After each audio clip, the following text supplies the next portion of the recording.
Welcome to this special show on the minutes of the Monetary Policy Committee meeting.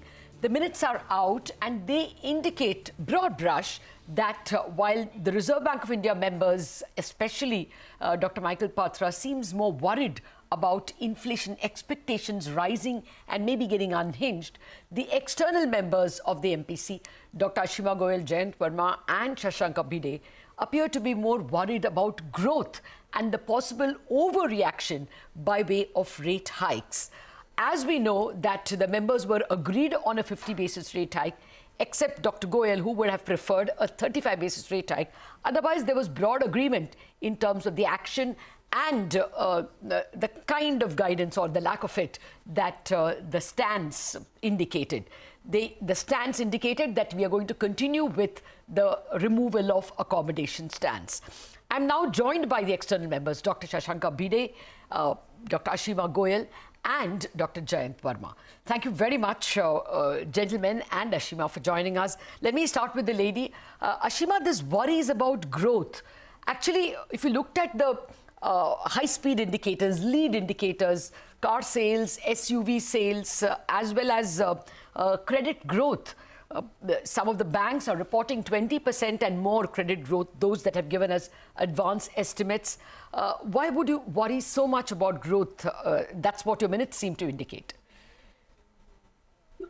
I'm saying that there are uncertainties, primarily due to the global recession threats and the problems in China, etc. And if you look at high-frequency car sales, but they are just getting over a chip shortage and taking advantage of pent-up demand.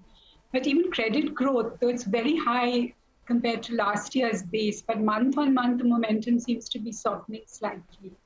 Okay. And then also because monetary policy acts with a lag, and so the rate hikes will take effect, and if we are going into a slowdown, we want to modulate demand so that it compensates for expected slowdown in export demand, right?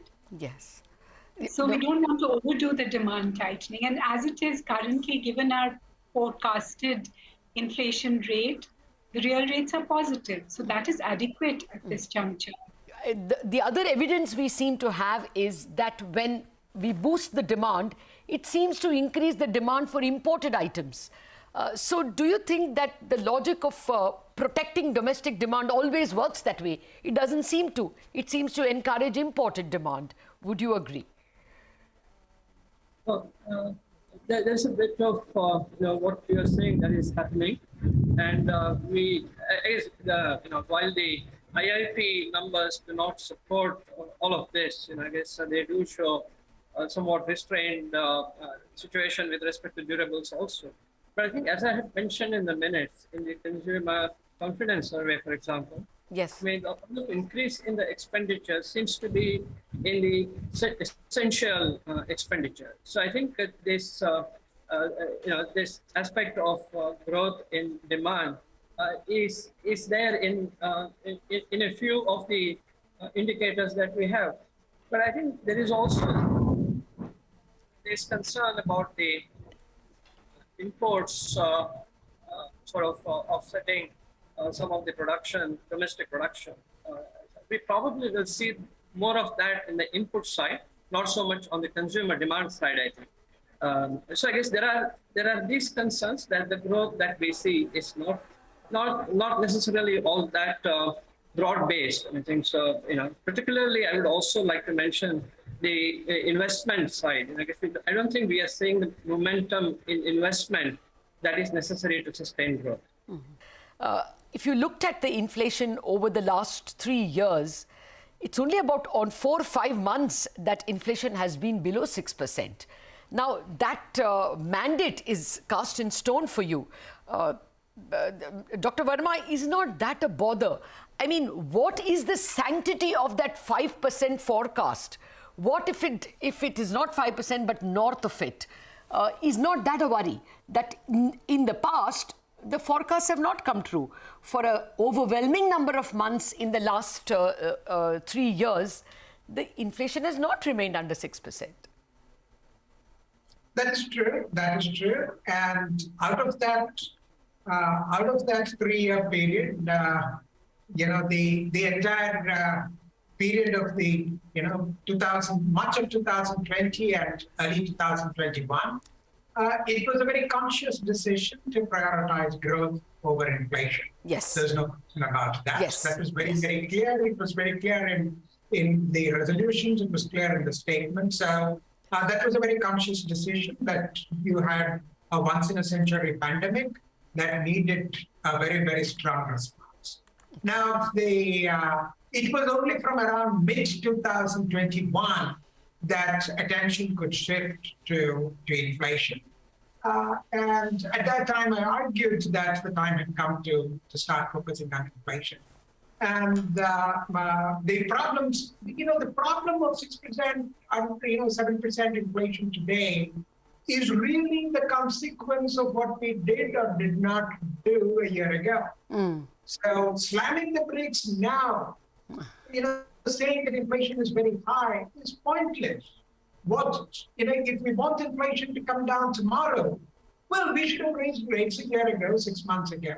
Now, saying today that, okay, we did not raise rates a year ago, therefore let us raise rates by twice the quantum now. That doesn't make sense. That doesn't make sense at all. Because the raising of rates that we have done over the last 3-4 months, that effect has yet to cascade through to the real economy. Okay. So that is really the point, that the only way we could have brought inflation down now was by acting a year ago. So, now that note has to be written to Parliament, and I guess a meeting will be called of all the MPC members. Would it not irk you that, you have to convince Parliament why it happened? And, the argument that you are still not willing to raise rates, will it wash? Is that a point that bothers you, that you have to defend? And therefore, giving a softer, saying that I will not go beyond 6 right now, will it sit well for Parliament? Well, I think, I don't know whether it goes to Parliament or government or whoever. Okay. But whoever receives this statement, is also aware of the ground reality that we went through in 2000. Yes, of course. Right? They are also well aware of the situation in Ukraine. Right? So it is not as if those who are writing the letter are on one planet and those who are receiving the letter are on another planet. They are all living through Yes. the same situation that is there. That there are a lot of things that were unexpected that have happened. Yes, and we need to react to that. Yeah. But the point is that we also have to ask whether the response already there is adequate or not. Okay. We need to ask whether monetary policy needs time, and whether there is any sense in the idea that if you raise rates by another 1%, inflation will come down a few months faster. That is a very suspect assumption. No. Because monetary policy actually lags. Yeah. Whether it raise to 6 or to 7, it will still take time to It will. So there is no escaping the facts that we will have to live with this for another quarter or two before the rate starts coming down. So, Dr. Bhide, your thoughts? Don't you think more work needs to be done? 4 is not even 1 year down the line. Yes, but I guess the point I think is what Professor Varma said. So when would we, should we have started this, right? I mean, so I think that is where I think there is a bit of a difference in views. Okay. And I think that we are just recovering to get to the output levels of pre-pandemic times. I think so. So I guess probably at the beginning of 2022 was a time when we could have thought of using monetary policy to restrain the inflation pressures at that time. That is fair.